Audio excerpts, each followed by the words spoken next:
Maswerteng hapon po mga ka-STL natin sa Bulacan.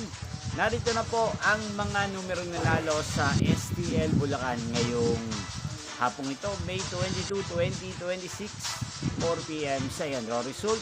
Yan, kitang-kita nyo na po ngayon sa screen ng inyong cellphone ang mga numerong nanalo sa STL Bulacan. In exact order po yan. At kung maswerte namang natayaan nyo po ang mga numerong yan kanina, congrats po sa inyo.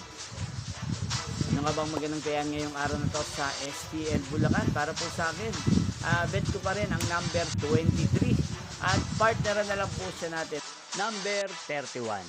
Sana manalo po yan sa third draw result ng STL Bulacan. Hindi pong napanood ang resulta ng STL Bulacan sa channel na to, Roderick Hernandez TV. Magkita-kita pong muli tayo mamayang 8 p.m. Thank you for watching.